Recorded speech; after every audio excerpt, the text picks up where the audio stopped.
Կա միայն մեկ իսկական արարք, եւ դա մարդկանց մոտեցնելն է։ Անտուան դը Սենտ-Էքզյուպերի։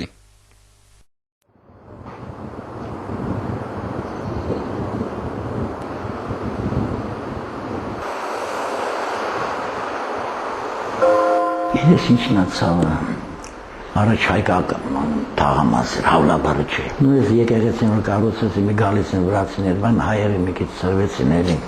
արդեն ծայրամասեր ունեն, առաջ ասենք կոմպլեկտ սա հավլաբարն էին, այլ ասենք Ամերիկայում ասենք կիտայսկի կուարտալ չէ, там իտալիանսկի, ասենք իտալական, չինական բան,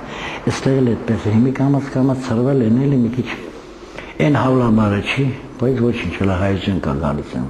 Это оригиналы. Вот у нас 40-го года, 41-го. Евкалини, театрон, Ацуми Евкалини. Այս ռեժիսոր հայ ժողովուրդը կարա բեսուկ։ Թբիլիսիի հայկական թատրոնը նեղորեն շատ է տեսել, ճգնաժամ, դերասանների կորուստ, աղքատություն, կիսադատարկ դահլիճ,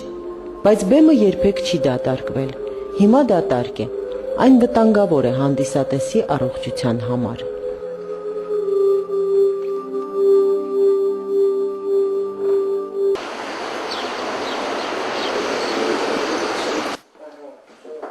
Կեսօր է, մեզ դիմավորում է պահակը, Թիֆլիսեցու հավերժական ժպիտը դեմքին։ Աշխատողներ գրեթե չեն երևում, դերասաններ նույնպես։ Ադամյանի թատրոնում արտակարգ դրություն է հայտարարված։ Արդեն 9 ամիս է, մուսաներն այստեղ լուռ են։ Շենքը ռմբակոծված քաղաքի պես ապրում է աներևույթ կյանքով։ Բնակիչներն անտեսանելի են։ Նրանց անվտանգության նպատակով էլեկտրականությունը որոշ հատվածներում անջատված է։ Միջանցքը մութ է, բայց խորքում հանկարծ սուրճի հոտ է տարածվում, դերձակների սենյակից է գալիս։ Սամուրայի խիզախություն է հարկավոր այստեղ հասնելու համար։ Անցյալ տարի, եկ ասեց կողքից եկա քշվեց, եկ լավ լրիվ չընկալ գոհից։ Հետո ով է կա որ բանալին թափեց, որ չընկնի էլի։ Բանի մոտ, չէ, դա մեր մոտ էր, մեր սենյակը։ Չէ, ստեղ էր, կեսը թափեցին տղեկ։ Այ Շարավիզյանի գլխին են գալ կողքը։ Հա։ Իհարկե առանցափրոջ չեն կարա, մեր տեղն է, մեր կյանքն է գալսինք։ Չեն կարա, թեն մեր տունը։ Աշխատում ենք այս պայմաններում ինչ անենք, պետք է մենք մեր գործը անենք։ Հատակնել են չի։ Սա պետք է ասում ենք կգնենք նորալյանի գործին, տակնել կրիմի որ նարանակ է անում։ Կրիմի որ ալբատ։ Մորս 40 տարի խնդրեցի, որ գա Երևան ապրի։ Այնտեղ եմ ուսում ստացի, այնտեղ եմ հիմքերս դրել, այսպես ասած։ Չէ, իմ հողն է, իմ ջուրն է, իմ Հայաստանն է։ Իմ գերեզմանները ստեղ են, իմ հողը ստեղ է։ Ես այստեղ եմ ծնվել, ես ուրիշ տեղ ապրել չեմ կարող։ Իմ մայրս այդպես է մտածում, մենք շատ մայրեր ունենք հազարավոր այստեղ։ Հենց այդպես էլ մտածում, եւ հայրերը նույնպես։ Որոշ մարդիկ գնում են, որոշ մարդիկ մնում են։ Երիտասարդները իհարկե շատ են գնում, արդեն գնում են, շատ։ Բայց հիմնական արմատական, այսպես ասած, արմատներով խորը ունեցող արմատներով մարդկանց չես կարող տեղաշարժել։ Չեմ ասում հիվանդություն, չեմ ասում որ արդեն տարիքով է եւ այլն։ Հա։ Դժվար կլինի իրանց։ Թատրոնը կա, եկեղեցին կա, դպրոցը կա, թերթը կա։ Էլ ինչ է պետք Հայաստան ունենալու համար։ Այսպես Թիֆլիսահայերն օտարությունից իրենց մի կտոր հայրենիքն են ստացել։ Ու դարեր են գլորում այս փոքրիկ Հայաստանում, մեծից հեռու, մեծից անկախ։ Համոզմունքով, որ սա է իսկականը ու սա է մեծը։ Երևակայական այս երկրի կենտրոնը Պետրոս Ադամյանի անվան պետական թատրոնն է։ Извините, у нас один билет есть, вы обратно не возьмете? Эти билеты Матвея პირველ ռիգզե։ Միակը դրսի հայության թատրոններից, որտեղ հայերեն են խաղում։ Պրեմիերայի օրերին Թիֆլիսահայերն իրար գլուխ են հավաքվում եւ ֆոյեում նետած բարև ոնց էսը արդեն սովորական ողջույն չէ, այլ ներկա բացակա անելու պես մի բան։ Եվ խորհրդավոր ծեսի մասնակից է ներկայացում նայողը, ոչ հասարակ հանդիսատես։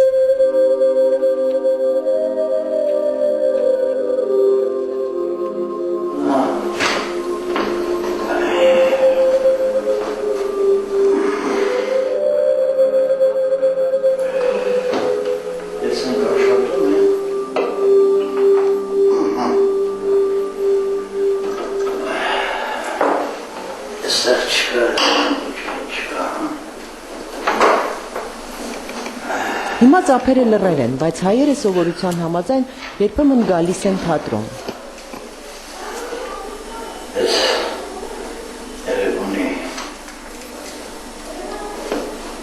ես ուտիլիզեցի մանասած է տեղափոխուց Երևան Խաչքար։ Մախալում է,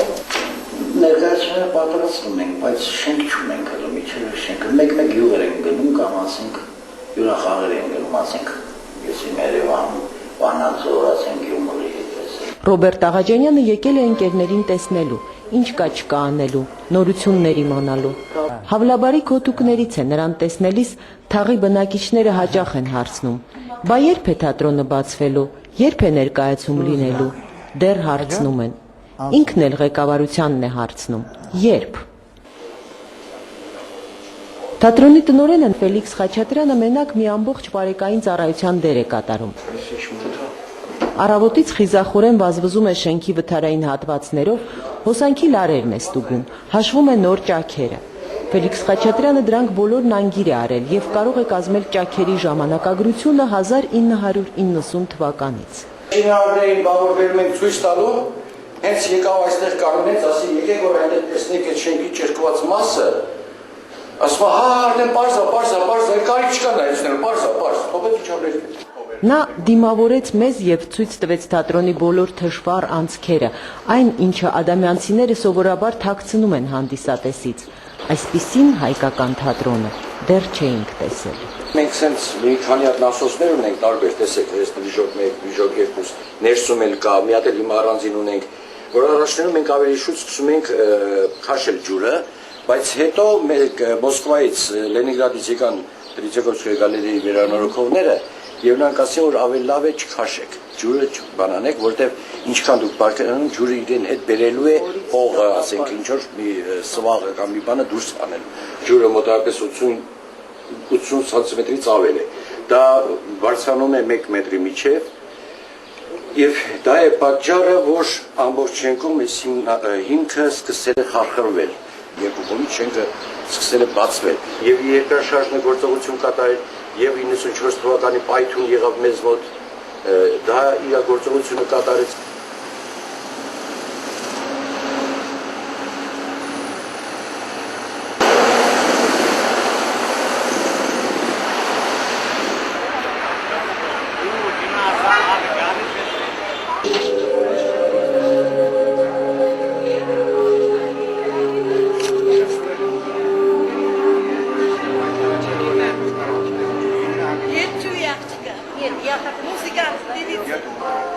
Բեմը արգելվում է օգտագործել, կարող է փլվել ցանկացած պահի, ով է պատասխան տալու, եթե փլատակների տակ հանդիսատես մնաց։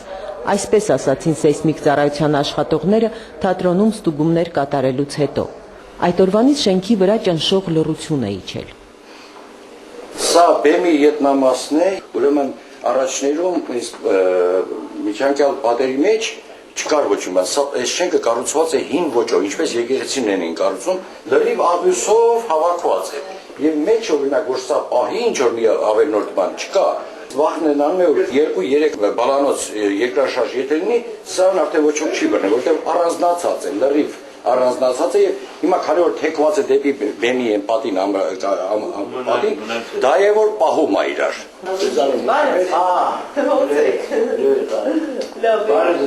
Հանդիպումների վայրը գեղարվեստական ղեկավարի Արմեն Բայանդուրյանի սենյակն է։